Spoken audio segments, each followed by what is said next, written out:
મમતા maternity clinic કે જે doctor Hemant ભટ્ટની છે ત્યાં દિલ્હીની આરોગ્ય ટીમે દરોડા પાડ્યા છે।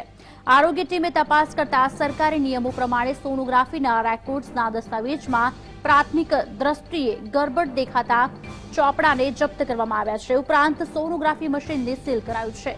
નોંધનીય છે કે ડોક્ટર હેમંત ભટ્ટ ભાજપના મીડિયા કન્વીનર પણ છે।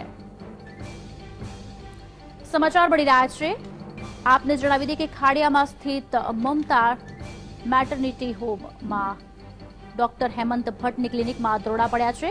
હોસ્પિટલમાંથી ચોપડો પણ જપ્ત કરવામાં આવ્યો છે। આ અંગે વિગત આપશે અમારા સંવાદદાતા હિતેન્દ્ર બારોટ અમારી સાથે જોડાયા છે। હિતેન્દ્ર, શું છે સમગ્ર વિગત?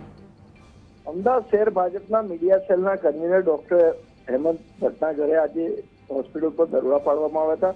એમનું મમતા ક્લિનિક કરી ખાડિયામાં આવેલું છે, જ્યાં એમની હોસ્પિટલમાં મમતા જે ક્લિનિક છે ત્યાં સોનોગ્રાફી કરવામાં આવતી હતી, પરંતુ એમના દ્વારા કોઈ પણ જાતના ચોપડા મેન્ટેન કરવામાં નતા આવતા, જેને લઈને અત્યારે તમામ ચોપડા જપ્ત કરવામાં આવે છે। ખાસ કરીને જોવા જઈએ તો અત્યારે સોનોગ્રાફી પર સમગ્ર ગુજરાતની દેશમાં પ્રતિબંધ છે, ત્યારે ડોક્ટર હેમંત ભટ્ટે પોતે એમના જે ચોપડા છે એ મેન્ટેન કરવા જોઈએ, પરંતુ નથી કરે, એને લઈને એમની સામે કાર્યવાહી હાથ ધરાઈ છે। ચોક્કસથી આભાર હિતેન્દ્ર સમગ્ર માહિતી આપવા બદલ। તો ડોક્ટર હેમંત ભટ્ટની ક્લિનિકમાં દરોડા પડ્યા છે। મમતા મેટર્નિટી ક્લિનિકમાં સોનોગ્રાફીનું જે મશીન છે તે પણ સીલ કરવામાં આવ્યું છે અને દિલ્હીની જે આરોગ્યની ટીમ છે તેમણે ચોપડા બધા જપ્ત કર્યા છે।